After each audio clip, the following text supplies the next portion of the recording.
Olá, seja muito bem-vindo ao programa Vida e Saúde. Sempre agradecendo a você, sua presença, sua participação. Lembrando, é claro, do nosso e-mail doutor@biomedicosaude.com.br. Hoje vamos falar sobre a psicologia saúde. De que maneira você pode agregar qualidade de vida e saúde à sua vida e principalmente como nos orientar no nosso dia a dia. Para isso estamos aqui com o nosso grande amigo, psicólogo, professor, mestre em filosofia da mente, especialista em gestão estratégica de pessoas e também em fenomenologia, nosso amigo João Paulo Martins. João Paulo, muito obrigado pela presença, pela participação. Obrigado a você, Luiz, pelo convite. João, a gente falou no último programa bastante sobre a questão da psicologia, as pessoas desmistificaram bastante e nos enviaram vários e-mails. E eu começo o programa de hoje falando sobre a fenomenologia, até falo meio rápido aqui para não engasgar, né? O que é esse fenômeno, essa ciência, ou melhor dizendo, é uma ciência? Fala um pouco sobre ela, por favor, João. Ótima pergunta, Luiz. Começando, eu acho que é uma questão bastante recorrente no meio da psicologia, porém, e também da filosofia, porém um tanto quanto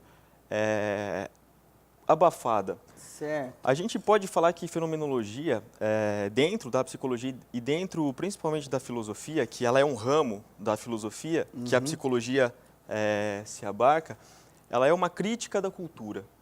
Então, em psicologia, enquanto a gente fala de psicólogos fenomenólogos de uma determinada área, são psicólogos que eles estão olhando para a filosofia e da filosofia pegando esse pensamento e aplicando para a psicologia. Então, muitas das vezes a gente não vai falar que a fenomenologia é uma abordagem psicológica.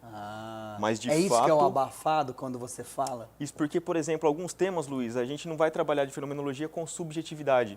Para a gente não tem sujeito, para a gente não tem indivíduo, para a gente tem o ser aí no mundo, que a palavra fenômeno vem de fenômeno, que é aquilo que se mostra, Certo. e logia, que vem de logos. Logos tem mais de 80 traduções do grego, mas o que a gente pega é o estudo do fenômeno. E o que é o estudo do fenômeno? É aquilo que se mostra para a gente enquanto tal. Ô João Paulo, então quando você fala que você discute o fenômeno, isso pode ocorrer em qualquer pessoa, então você simplesmente discute só ele e não o indivíduo, é isso? Ou fui muito subjetivo? Não, sim e não, porque o conceito de indivíduo, ele também está ali ligando com o conceito de sujeito, né? E a gente tem que estar meio claro, assim, Luiz, que o conceito de sujeito, ele nasce na modernidade. E a busca do fenômeno, na modernidade, quando eu falo na filosofia moderna, e a busca pelo fenômeno, ela começa na filosofia antiga. Então, quando eu tenho uma tradição de sujeito, é uma tradição da modernidade que começa, talvez, principalmente com um filósofo que se chama René Descartes. Sim. E a busca pelo próprio fenômeno é uma busca dos pré-socráticos. Então, por exemplo, quando eu estou falando de indivíduo, eu estou pautando por uma perspectiva um tanto quanto subjetiva. E para a fenomenologia, esse sujeito ele é complicado por alguns motivos. Entendi. Então, por ser uma questão estritamente filosófica, né? Então, o que acontece, Luiz, é que a gente nunca vai descartar a pessoa que, para um determinado filósofo da fenomenologia, e acho que vale ressaltar, o nome dele é Martin Heidegger, ele vai propor que bem assim para a gente entender, que o ser humano é um ser aí, no qual o aí é o mundo que ele está. Então eu nunca totalmente inserido naquele totalmente inserido naquele mundo e naquele contexto. Quer dizer, é muito mais fácil ele ser o mundo que ele está inserido do que propriamente dito tudo isso que você citou. Exato. Bom, como vocês podem perceber, realmente a conversa, eu não consigo imaginar tanta informação num primeiro momento. João Paulo, eu volto um pouquinho para a nossa realidade, se você puder explicar junto com isso. Claro. Seria por isso, e a minha pergunta é bem clássica, por que as pessoas buscam felicidade, saúde e nunca alcançam? Ou não acham que alcançam, né? Existe realmente isso, né? Mas entrando na pergunta, para não querer responder no seu lugar, com os meus achismos, por que as pessoas buscam felicidade, buscam saúde e nunca alcançam? O que acontece, João? E aí eu vou tentar me pautar agora, Luiz, com favor. relação à perspectiva fenomenológica de uma determinada forma, que é a minha linha corrente, né? Perfeito. Se a gente for parar para pensar em felicidade, em busca de algumas coisas desse tipo, eu acho que a primeira coisa que a gente tem que questionar é o que é felicidade, o que é a verdade, ou o que são esses pressupostos, né? A própria saúde. A própria saúde, de determinada forma, que a gente vê muito recorrente, que a saúde não é a ausência de doença, ela é muito mais que isso. Eu acho que o que a gente tem que pontuar, dentro de um pensamento fenomenológico, é que algumas buscas, a gente acredita que elas são reais. E elas são reais justamente, Luiz, porque o mundo fala que são.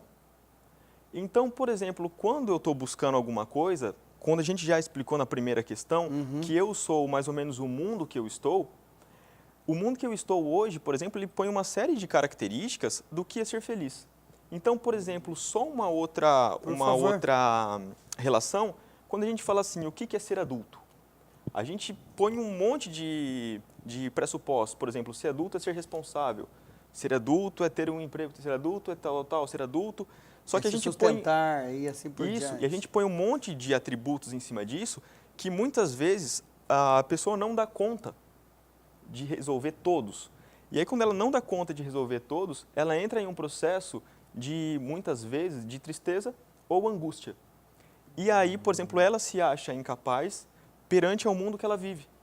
E aí, talvez, o que cabe a gente fazer em uma, vamos supor assim, uma clínica fenomenológica, em um pensamento fenomenológico, é a gente, talvez, desconstruir o mundo que a gente está. Por quê? Porque a gente entende que o mundo que a gente está é uma sucessão de pressupostos, e essa sucessão de pressupostos, ela eclode aqui e agora. Então, o que a gente está vivendo aqui nada mais é do que um fruto de um processo histórico. E o fruto do processo histórico faz com que a gente pense sobre a questão da felicidade, o que é felicidade. Entendi. Então, hoje, se a gente for falar, o que é ser feliz? Ser feliz é ter um monte de coisa, é conquistar isso, é bater metas, isso. Isso está bastante ligado, João, desculpa se eu estiver sendo muito simples, à antropologia. Isso é uma pergunta pontual, porque, por exemplo, o que o Martin Heidegger ele tenta fazer é justamente estipular um tipo de pensamento não antropológico, porque a própria antropologia está dentro do mundo. Mas então é quase, não dá para saber se é o ovo ou a galinha que veio primeiro.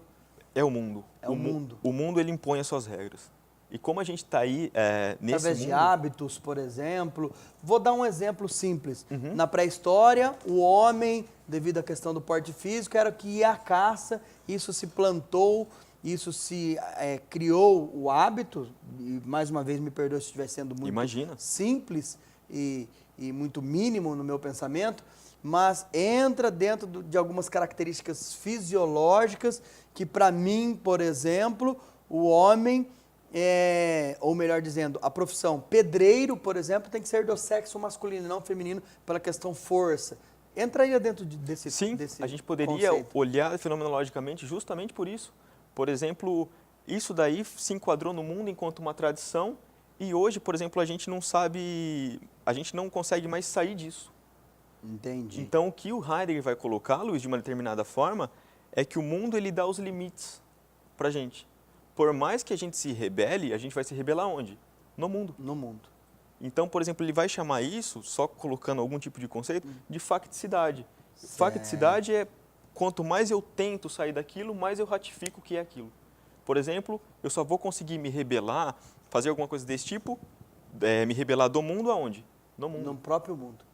Isso é uma questão factível, eu não consigo sair dessa esfera histórica. Perfeito. Ô João Paulo, trazendo um pouco isso para a parte biológica, nós temos hoje, por exemplo, as 5 leis biológicas, que foi fundada e estudada por um médico que faleceu, inclusive, o ano passado, Dr. Hammer, né, que ele cita que, por exemplo, um tumor ou a doença, ela é a cura, e não um problema.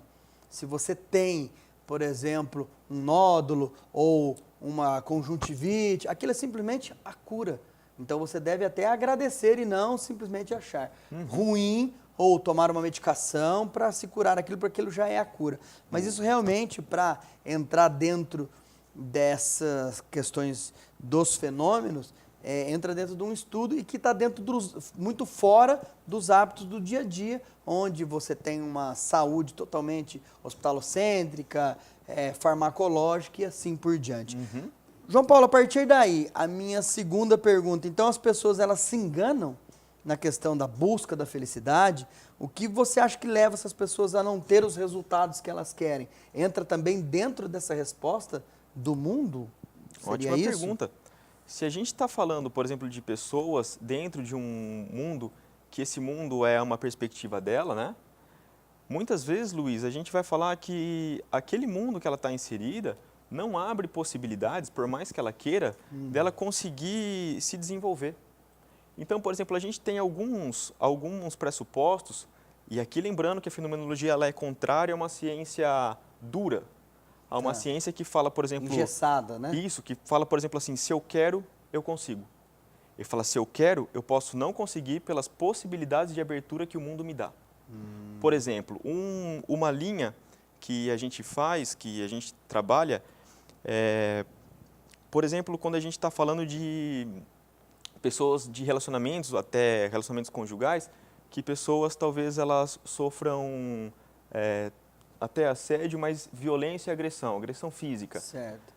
E por mais que a gente tente, muitas vezes, por mais que a gente tente, entre aspas, tirar a pessoa disso e tudo mais, talvez não tenha uma outra abertura que ela consiga se localizar no mundo que é o dela.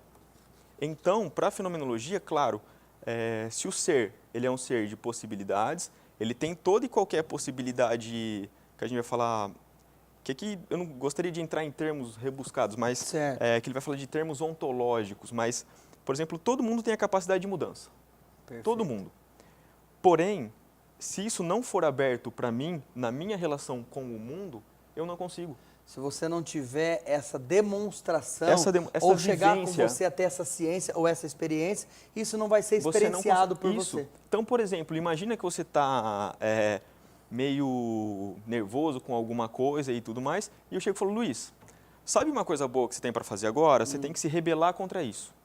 Imagina que na sua vida, Luiz, você nunca se rebelou contra nada. Certo. Você não vai ter uma experiência do ato de se rebelar.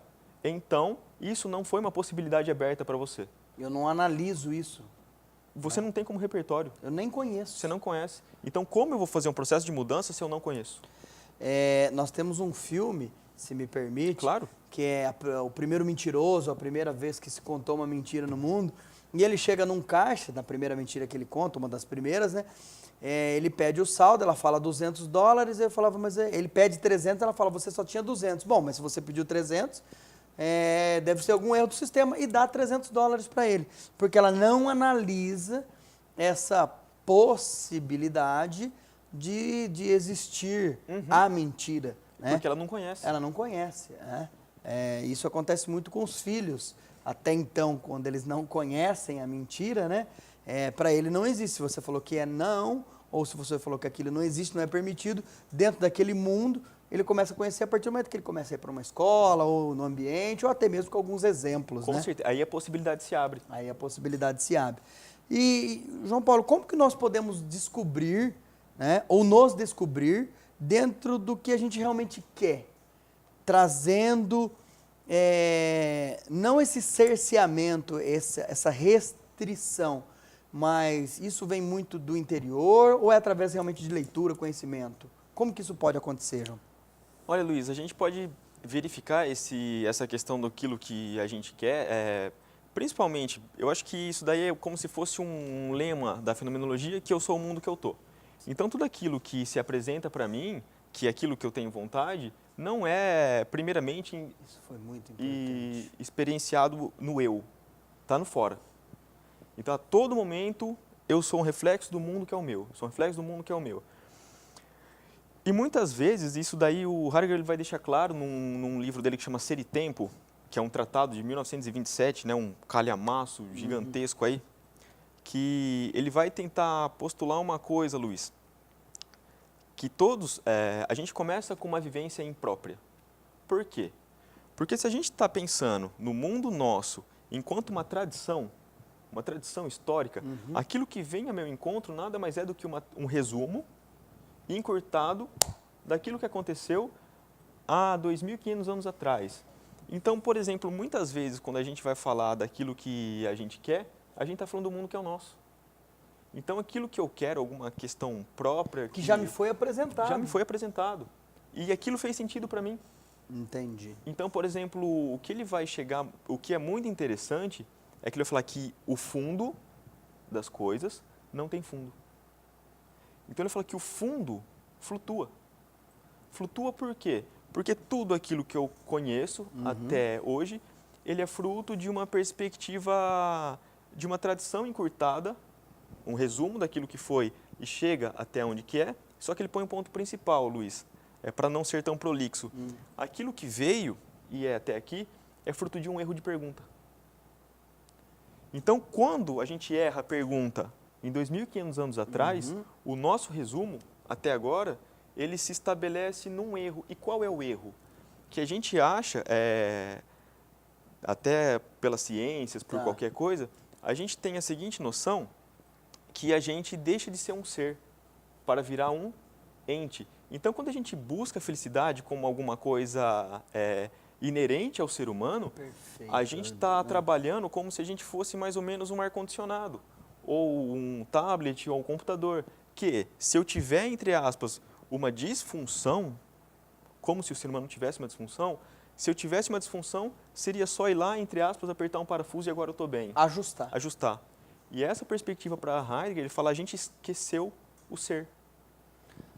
João Paulo, mas aí entrando dentro disso, a minha pergunta seria então, é mais fácil buscar a felicidade nos outros? Na verdade, a gente já faz isso então. A todo momento. Eu nem tenho como te fazer essa pergunta, é mais fácil eu buscar a felicidade dos outros do que buscar a minha. Na verdade, eu já faço isso constantemente, mesmo quando eu penso que eu estou buscando a minha felicidade. Sabe por quê, Luiz? Sabe por que a gente espera a felicidade nos outros?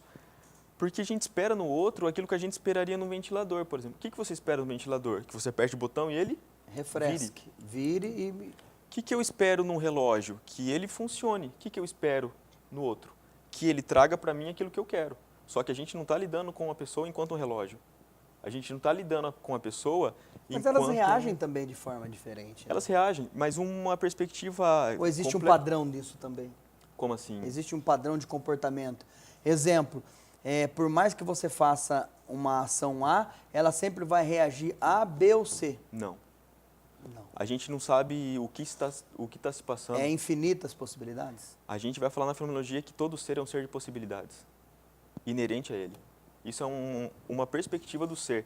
E só para a gente colocar um pensamento fenomenológico em voga, que eu acho muito interessante, não é originariamente meu isso daí, é de um professor meu de São Paulo, muito bom por sinal, vou falar o nome dele aqui, que é o Marco Antônio Casanova, ele é um fenomenólogo da estadual do Rio de Janeiro, da UERJ, e ele põe um exemplo que eu acho muito fantástico. Quando a gente vai ver aquelas frases lá, gentileza gera gentileza. Isso. Ele fala, se a gente for ter um olhar fenomenólogo para isso, é que gentileza gera pessoa gentil, quem fez a gentileza. Nada garante que o outro vai responder de qualquer forma, porque ele é outro. Perfeito. Ele responde pelo mundo dele. João Paulo, seguindo esse raciocínio, isso seria então a mesma coisa, né, que eu falo, como eu disse para você, assim, a felicidade já está sempre nos outros, né? Como seria, é mais fácil buscar, né, a felicidade dos outros, mas na verdade seria o mesmo que eu também sempre culpar os outros. E isso é verdade, além de ser culpa dos outros, é minha também. Ou seja, é isso. É isso. Quando a gente fala que o homem para a fenomenologia, o homem é relação. E tem um lema heideggeriano, que é referente a Heidegger, né? Certo. Que ele fala que a relação que estou sou eu. Por quê? Porque eu sou o mundo que eu estou, a todo momento. E o mundo que está também é o que eu sou. Isso, mas vai ter uma prevalência do Tá. mundo, porque ele vai falar de uma tradição, Do mundo. sem entrar em vocabulários, mas ele vai falar de uma tradição hermenêutica. Que o que é hermenêutica? É uma interpretação do mundo, daquilo que acontece, que ele vai chamar do aí, enfim, algumas coisas mais pontuais dentro da Certo. filosofia, que a gente aí deveria entrar numa parte filosófica para esmiuçar, mas não é o caso. Tá. João Paulo, mas então o que seria o ego? O ego entra onde dentro dessa parte do fenômeno? Ótimo. Se a gente for pautar pela fenomenologia heideggeriana e russeliana, Certo. que é o que a gente está entendendo aqui, Luiz, Aham. não teria um ego. O ego não existe? E aí que tá. Ou eu só me engano, um exemplo, fazendo um parênteses, mas você já continua. Tá. Eu olho uma foto, certo? Aquela foto tá lá estática, acabei de tirar um retrato, como diz minha avó aqui, né? E tá ali aquilo, naquele porta-retrato. Aquela foto, para o Luiz Henrique, ela vai ser aquele momento, para outro ele vai enxergar o Luiz Henrique de jaleco e ele vai trazer experiências médicas por estar de jaleco, para outros ele vai ser um professor. Então, aquela foto como físico, ela é estática, mas dentro de tudo isso, ela reflete o ego, enfim, misturei um pouco os assuntos, mas seria isso, João Paulo? Para a fenomenologia não, Luiz. Isso daí é uma tradição filosófica kantiana, o que você Então o está ego colocando. não existe. Para a fenomenologia, dessa forma, não. Porque se a gente for pensar historicamente, a fenomenologia ela surge em um momento meio que, epistemologicamente falando, contrário a uma concepção filosófica, não vou entrar em filosofia também, mas de um cara que se chama Kant. Esse cara, eu acho que ele é um ponto-chave para toda e qualquer abordagem psicológica, por exemplo, ou abordagem filosófica que trabalha com o ego. Então, para essa questão do ego, por exemplo, quando a gente trabalha com uma perspectiva, vamos supor, psicanalítica, que é uma das vertentes da psicologia, a gente entende que o ego seria como se fosse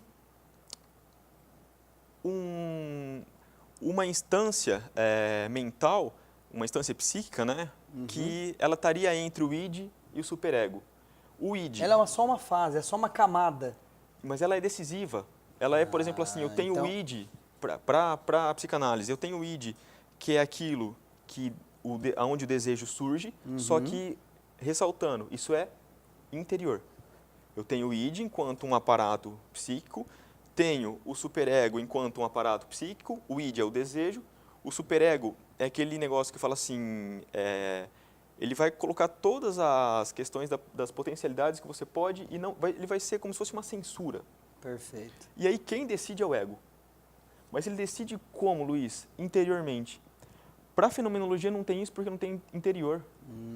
Então, por exemplo, a todo momento, o que Heidegger vai falar é que eu sou a existência, eu existo. Simples. Simples, mas a existência para ele vai traduzir a existência, ele vai cortar em dois termos, que é ek e estemi. Ek, fora, estemi, ser para. Então, ser para fora, no mundo que eu estou, a todo momento. E isso vai ter uma consequência, que para a fenomenologia, eu não tenho personalidade fixa. Eu não tenho identidade, porque eu respondo a todo momento o mundo que é o meu. João Paulo, mas então, mais uma vez, eu perdi aqui duas perguntas, então. Exemplo, o ego manda em nós ou nós somos o ego, e eu sou o meu ego. Então, quer dizer, tudo isso não existe, né, dentro da pergunta. Para finalizar até essa parte, né, a partir daí, então, dentro do que eu estou entendendo nessa fenomenologia, eu estou buscando sempre algo a partir dessas informações que você falou, correto? Sim. É isso? Então, eu não sou o meu ego, né? Quem manda é a existência e muito menos as outras características egocêntricas que a gente cita. É isso, João? Finalizando? Justamente, Luiz. E só queria colocar Por favor. um ponto que, por exemplo, se a gente for pensar fenomenologicamente, o que é o ser não tem nada de originário, Luiz. Nada. Então, por exemplo, vamos supor, Heidegger jamais falaria isso e acho que ele vai se revirar no caixão quando se ele um dia me ouvir falando um negócio desse, mas só para exemplificar. Claro. Mas, tipo assim, antes da gente nascer, que ele nunca vai usar o termo nascer, ele vai falar de jogado, ele vai usar um termo em alemão que é verfallen. Mas, tipo assim, a gente ser jogado no mundo que a gente está, a gente não tem nada originário. A gente não tem sexo, a gente não tem fenótipo, não tem genótipo, não tem nenhuma característica. Tudo meio. A hora que você não tem nada, você não tem nada. Ou coincidências. Você não tem nada. E ele vai falar que isso a gente tem uma pobreza, que a gente é pobre enquanto ser, uma pobreza ontológica. Certo. E a hora que a gente cai no mundo, o sentido vem. Porque o mundo tem sentido, a gente não. Então, aquilo que somos nós, na verdade, é mais ou menos uma característica de sentido que o mundo coloca enquanto aspecto dele. Então, por exemplo, eu nasci, só um exemplo rápido, Por favor. às vezes quando a gente acabou de nascer, aí os nossos pais vão lá, eles vão colocar uma característica, vamos supor, se for, entre aspas, menina já é uma característica mundana, né? Aí vai lá, põe um lacinho na cabeça, alguma coisa desse tipo. Ele falou, por que está acontecendo isso? Porque o mundo pede isso. E não que o ser, ele tem alguma característica. Nenhuma. Zero. Isso que ele vai chamar de pobreza ontológica. Maravilha. João Paulo, a gente chegou aqui direto ao final do nosso programa e eu agradeço bastante sua participação, como sempre. Já fica aqui, como sempre, também o nosso convite para Muito os obrigado, próximos. E eu deixo aí para a sua mensagem final, né? Sempre agradecendo, claro, a sua amizade e principalmente as suas informações. Muito obrigado, Luiz. E uma mensagem que eu gostaria, Por então, de favor. passar enquanto, já que a gente está falando todos daí de fenomenologia, de existência e tudo mais, eu acho que a gente deveria se pautar enquanto uma perspectiva do ser aí. Ou seja, a gente é um ser de possibilidades a cada momento e que a gente deveria, por alguma questão de mudança, aquilo que não é inerente a nós, que a gente está sofrendo por alguma coisa, a gente poderia buscar a mudança com relação a essa perspectiva ontológica do ser aí. Exatamente. Beleza, Luiz? Isso entra muito dentro da nossa qualidade de vida e saúde. João Paulo, mais uma vez, obrigado pela Obrigado presença, você, Luiz. pela participação. A você também, muito obrigado pela presença. Lembre-se do nosso e-mail, doutor@biomédicosaude.com.br. Lembrando, Biomédico Saúde, praticando qualidade de vida, uma boa vida a todos. Um grande abraço.